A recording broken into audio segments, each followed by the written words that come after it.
¿Cómo juzgar las profecías? Como creyentes, nos gusta saber qué piensa Dios de nosotros y qué nos depara el futuro, ya que la vida es tan complicada a causa del pecado de la humanidad y nos gustaría saber. Por eso esto puede ser peligroso, ya que nos puede conducir a escuchar a ciertas personas que no hablan por la boca de Dios. Recuerdo cuando comenzó la locura de la pandemia, que nos llevó a todos a un momento de incertidumbre tal que empezamos a escuchar a ciertas autoridades eclesiásticas que nos alentaban a comprar y almacenar alimentos para la gran hambruna que iba a acontecer. Verdaderamente fue una locura. Entonces empezaron a escasear ciertos productos en los mercados por las compras compulsivas. Al final se demostró que no era cierto. El miedo al futuro provocó todo esto, haciéndonos olvidar a los creyentes de que Dios está en control. Hola, mi nombre es Mabel de Almas y esto es Enfoque Bíblico. Hoy vamos a estar hablando de las profecías, de cómo podemos identificar cuando Dios nos está hablando. No te vayas, ya regresamos.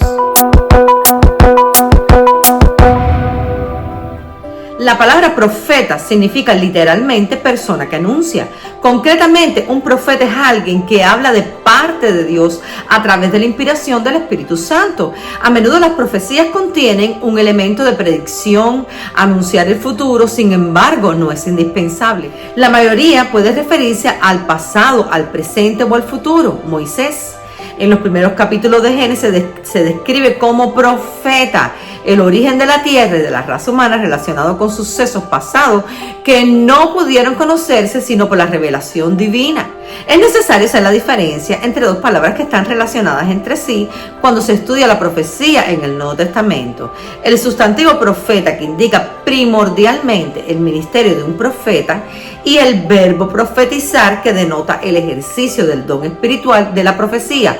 Por ejemplo, en Efesios 4:11, Pablo dice: Cristo dio a algunos como profetas. El significado aquí es algunos. No todos tienen el ministerio de profetas. Por otra parte, en 1 Corintios 14:31, Pablo dice: porque todos podéis profetizar. El significado obvio de que todos pueden ejercer el don espiritual de la profecía. Eso quiere decir que todos pueden ejercer el don de la profecía, pero no se considera necesariamente que todos tengan el ministerio de profeta.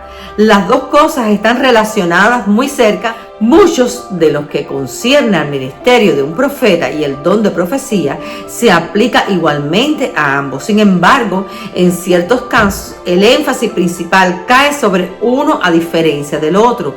El ejercicio de la profecía en la iglesia del Nuevo Testamento no estaba en pie al igual con la del Antiguo Testamento. Un profeta en el Antiguo Testamento, como Elías, a veces era la única voz que hablaba con plena autoridad de parte de Dios en medio de una nación corrupta y rebelde, y su mensaje era dirigido a menudo a los incrédulos. Sin embargo, refiriéndose al ejercicio de la profecía en la iglesia del Nuevo Testamento, Pablo dice en 1 Corintios 14:22, la profecía es una señal no para los que no creen, sino para los creyentes.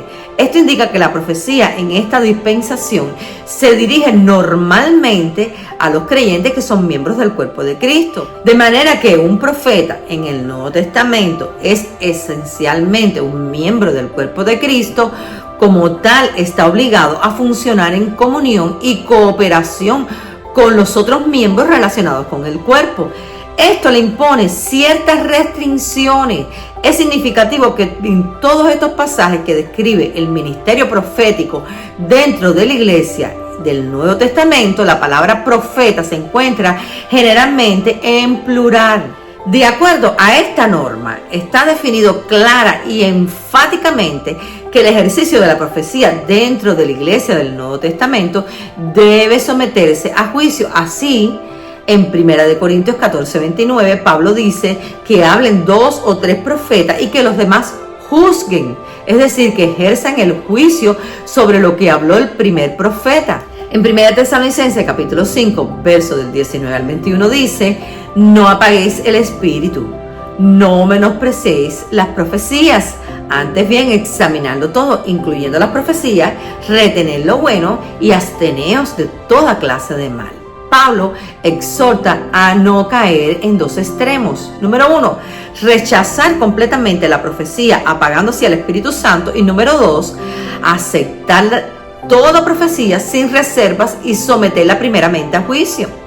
En medio de estos dos extremos, Pablo recomienda un curso a seguir. Reciba el ejercicio del don de la profecía. Preste respetuosamente atención a toda declaración o revelación que dice el que profetiza. Pero examine cuidadosamente, de acuerdo a las Escrituras, cada una de ellas y acepte solamente las que pasan la prueba. Cuando se permite el ejercicio de la profecía sin requerir que ésta sea juzgada, se va contra la enseñanza del Nuevo Testamento y generalmente conduce a abusos en la que desacreditan y frustran el propósito de la verdadera profecía. Como resultado de tales abusos, los cristianos a veces caen en el error del que nos advierte Pablo en 1 Tesalonicenses 5:20. No menosprecies las profecías. La Biblia enseña que la profecía debe ser examinada. También nos dice cómo hacerlo. Las siguientes indicaciones son presentadas en las Escrituras para juzgar la profecía. Reglas básicas. Número 1. El propósito final de toda profecía verdadera es edificar, amonestar y animar al pueblo de Dios. Cualquier cosa que no tenga esta finalidad no es profecía verdadera. Este propósito básico de las profecías verdaderas están indicando en 1 Corintios 14:3, el que profetiza habla a los hombres para edificación, exhortación y consolación. Estas palabras definen las limitaciones y los propósitos divinamente ordenados por la verdadera profecía. Edificación, levantar; exhortación, amonestar; consolación, animar. Cualquier cosa que no se ajuste a estos propósitos o que no entre dentro de estas limitaciones no es profecía verdadera. Es importante que recordemos que uno de los nombres principales del Espíritu Santo en relación con el pueblo de Dios es Consolador. Esta palabra se traduce también como ayudador o intercesor. El ministerio del Espíritu Santo es el que de interceder por nosotros y no el de condenarnos. Él nunca desanima al pueblo de Dios. Su propósito final hacia nosotros es siempre positivo y nunca negativo. Sin embargo, en su trabajo con el pecado y la debilidad humana, Dios a veces remueve primero lo malo y negativo para sustituirlo con lo bueno y lo positivo. Esto lo vemos con claridad en el llamamiento de Jeremías, el ministerio profético. Dios dijo a Jeremías: te di por profeta a las naciones y te he puesto en este día sobre naciones y sobre sus reinos para arrancar, para destruir, para arruinar y para derribar. Jeremías 1, versos 5 y 10. La primera parte en la tarea de Jeremías era negativa: arrancar, destruir, arruinar y derribar. Pero el propósito final de Dios en el ministerio de Jeremías era positivo: edificar y plantar. Es de suma importancia que recordemos eso. También podemos ver que mientras Jeremías profetizaba de parte de Dios, habían otros profetas que hablaban en sus emociones al rey y no de parte de Dios. Por esa causa siempre debemos juzgar las profecías. Ahora, ¿cómo lo podemos hacer? Deuteronomio 18, el 21 al 22.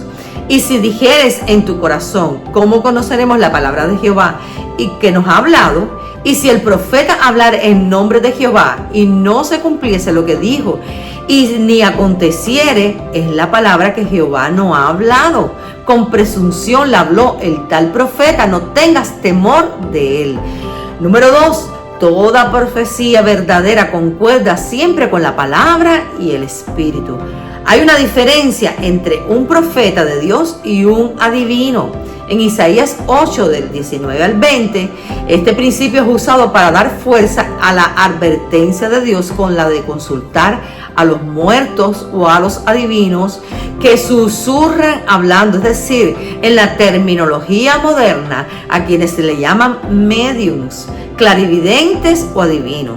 Si no dijeren conforme a esto, a la Escritura, es porque no les ha amanecido, es decir, no se les consultará. Es precisamente el descuido de esta advertencia y la ignorancia de las Escrituras que hacen que multitudes caigan presas del engaño y del espiritismo y otras prácticas similares al ocultismo. Muchas personas caen en el error de consultar a los adivinos porque quieren saber ¿qué les depara el futuro? Pero en realidad es que el futuro solo puede estar salvo en las manos de Dios. La misma palabra nos dice que cada día nos trae su propio afán. Entonces procuremos hoy y el mañana dejémonos en manos del Altísimo. Número 3. Toda profecía verdadera se centra en Jesucristo y lo exalta y lo glorifica. Ahora, Dios no es un recadero. Cuando alguien te da una profecía, recibirás una confirmación de lo que ya Él te ha hablado. Número 4, la profecía verdadera produce el fruto en el carácter y conducta que va de acuerdo con el fruto del Espíritu Santo. En Mateo 7, del 15 al 16, Jesús dice: cuidado de los falsos profetas que vienen a vosotros vestidos de ovejas, pero por dentro son lobos rapaces. Por sus frutos los conoceréis. Las ovejas son una figura del verdadero discípulo de Cristo. Los lobos representan a sus enemigos, los falsos profetas.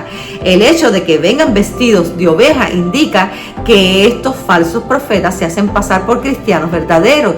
Sin embargo, su naturaleza real es todo lo opuesto a lo que podría ser. En Mateo 7, del 15 al 16, Jesús dice: cuidado de los falsos profetas que vienen a vosotros vestidos de oveja, pero por dentro son lobos rapaces.